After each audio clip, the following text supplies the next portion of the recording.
तो आज मैं आप लोगों का कॉन्सेप्ट आईएमएस को लेके पूरा क्लियर कर दूंगा, और जो आज आईएमएस नहीं सीखा ना वो फिर कभी नहीं आईएमएस सीखेगा। हाँ, आपकी कोई क्वेरी हो सकती है, वो आप मेरे से पूछ सकते हो, उसका मैं रिप्लाई दे सकता हूँ। कन्फ्यूजन हो सकता है, लेकिन ऐसा नहीं होगा कि आपका कॉन्सेप्ट क्लियर नहीं होगा। तो आइए देखते हैं कि आईएमएस क्या है। IMS invoice management system. अब इनवॉइस मैनेजमेंट सिस्टम, उसमें होता क्या है? बेसिकली क्या होता है कि सप्लायर जब अपना सेल्स का डेटा जीएसटीआर 1 में अपलोड करता है, फाइल नहीं, फाइलिंग की बात मैं नहीं कर रहा हूं, मैं सिर्फ अपलोडिंग की बात कर रहा हूं। फाइलिंग के बाद भी दिखेगा ना वो, लेकिन अगर वो फाइल नहीं भी किया है, उसने केवल अपना डेटा, सेल का डेटा जीएसटीआर 1 के डैशबोर्ड में अपलोड किया है, तो वो क्या होगा, आप परचेजर हो तो आपके आईएमएस डैशबोर्ड में वो इनवॉइस दिखेगा। यहां तक क्लियर है ना? ठीक है। अब आपके आईएमएस में, आईएमएस डैशबोर्ड में जितना भी इनवॉइस दिखेगा, सब पे पहले से नो एक्शन होगा, एन एक्शन लगा होगा। एन का मतलब होगा नो एक्शन। अब आपको उस पे 3 एक्शन अपडेट करने होंगे। अब आप बोलोगे कि अपडेट क्यों करना है? तो अपडेट इसीलिए करना है क्योंकि हमें एक टूबी बनानी है।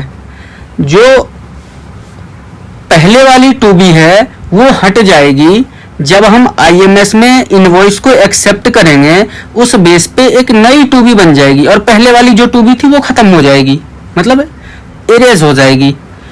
तो जो नो एक्शन वाले इनवॉइस है उसमें आपको 3 एक्शन अपडेट करने होते हैं। पहला एक्सेप्ट। एक्सेप्ट की अगर मैं बात करूं तो वो इनवॉइस जो आपके बुक में है और जो आपने रिकंसाइल कर लिया है, प्रॉपर आपके बुक से वो मैच हो रहा है, आपको उसकी आईटीसी मिलेगी। तो आप क्या करोगे कि उसकी आईटीसी क्लेम करने के लिए आप उसको टूबी में ले जाओगे इनवॉइस को, तो आप इस इनवॉइस को एक्सेप्ट में टिक लगाओगे। और जो इनवॉइस आपके बुक में नहीं है या मिसमैच है, जिसकी आईटीसी आपको अभी क्लेम नहीं करनी है, उस इनवॉइस को आप क्या करोगे, पेंडिंग छोड़ोगे। पेंडिंग में क्या होगा कि वो इनवॉइस आईएमएस डैशबोर्ड में पड़ा रहेगा, वो टूबी में नहीं जाएगा। फिर अगले महीने में जब आप रिकंसिलेशन करोगे तो आपके बुक के साथ मैच करेगा, और जब मैच करेगा तब आप उसकी आईटीसी क्लेम कर लोगे, मतलब आप उसको एक्सेप्ट कर लोगे।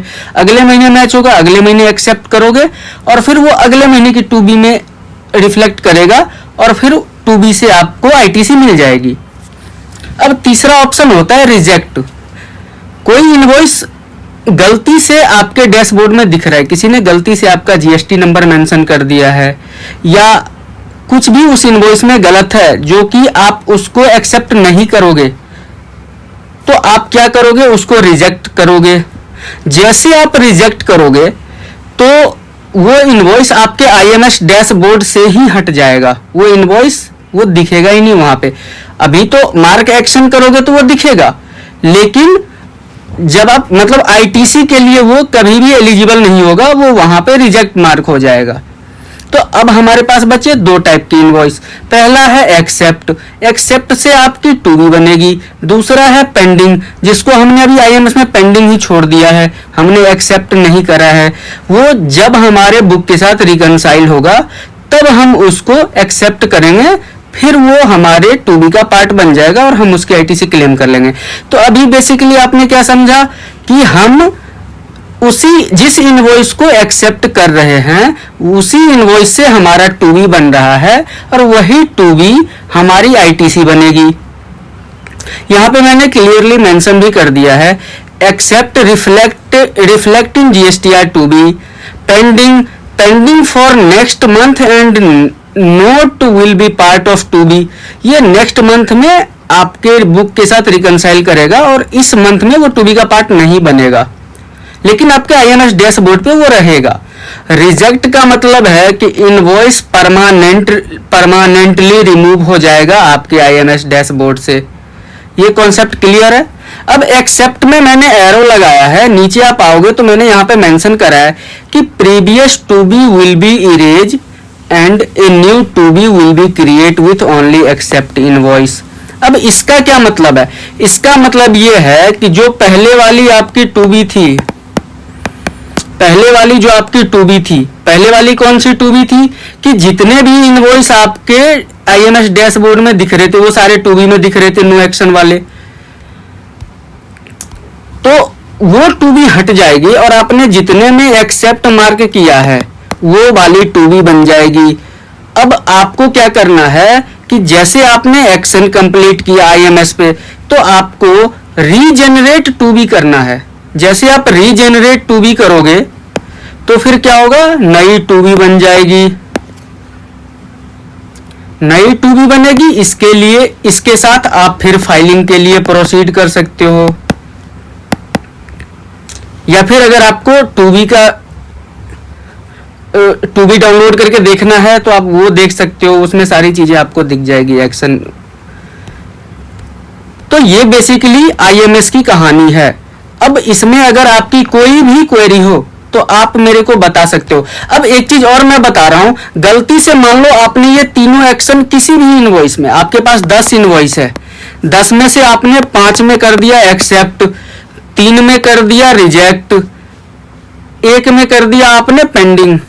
अब 5 3 8 1 9, एक इनवॉइस बचे ना। अब एक इनवॉइस में मान लो आपने कोई एक्शन नहीं लिया तो वो क्या होगा, वो डिम्ड एक्सेप्ट हो जाएगा। जैसे आप रीजनरेट टू बी करोगे तो नो एक्शन मार्क्ड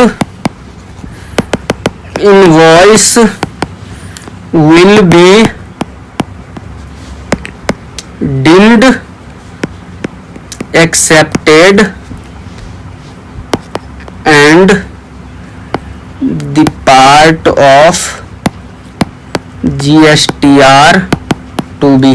और जैसे आप टू बी रीजनरेट करोगे ये आपके टू बी में दिख जाएगा, क्योंकि गवर्नमेंट कहता है कि आपने अगर कोई एक्शन मार्क नहीं किया है तो वो डिम्ड एक्सेप्ट हो जाएगा, वो आपके टू बी में रिफ्लेक्ट करेगा। मेरे पास अभी कॉल भी आया था एक क्लाइंट से कि सर मैंने एक्शन में नो एक्शन मार्क किया है और वो मेरे टू बी में दिख रहा है। फिर मैंने उनको समझाया कि नो एक्शन का मतलब रिजेक्ट नहीं होता है, नो एक्शन का मतलब होता है कि आपने एक्शन ही नहीं लिया, इसीलिए वो आपके टू बी में दिख रहा है। आप एक्शन अपडेट करो और दोबारा से टू बी रीजनरेट करो तो आपका वो टू बी से हट जाएगा। तो बेसिकली ये थी आईएमएस की कहानी। तो आईएमएस से रिलेटेड आपकी कोई भी क्वेरी हो तो आप मेरे को कमेंट में लिख सकते हो। और एक रिक्वेस्ट है कि मेरा चैनल है व्हाट्सएप पे और इंस्टाग्राम पे सुलभ टैक्स इंडिया, इसको सब्सक्राइब कर लो ताकि आपको नोटिफिकेशन डेली मिलता रहे। हम जैसे वीडियो अपलोड करेंगे हम ऐसे ही बहुत अपने लैंग्वेज में, बेसिक लैंग्वेज में कॉन्सेप्ट क्लियर करते हैं। और कोई भी क्वेरी होती है तो आप हमें डायरेक्ट पूछ सकते हो। हमारा वहां पे कॉन्टेक्ट डिटेल भी हम अपनी वेबसाइट पे मेंशन करते हैं। हमारा वेबसाइट है sulabtaxindia.com। आप जैसे इस वेबसाइट पे जाओगे वहां पे हमने दो लिंक दे रखी है गेट फ्री कंसल्टेशन का। वहां पे आप जैसे क्लिक करोगे एक फॉर्म ओपन होगा, उस फॉर्म में अपना नाम, मोबाइल नंबर, ईमेल आईडी और आपकी जो भी क्वेरी है वो वहां पे मेंशन करोगे। मेंशन करने के बाद हमारे पास नोटिफिकेशन आ जाएगा और हम आपको, हमारी टीम आपको 2 से 3 घंटे के अंदर या 1 घंटे के अंदर भी आपको कनेक्ट कर लेंगे।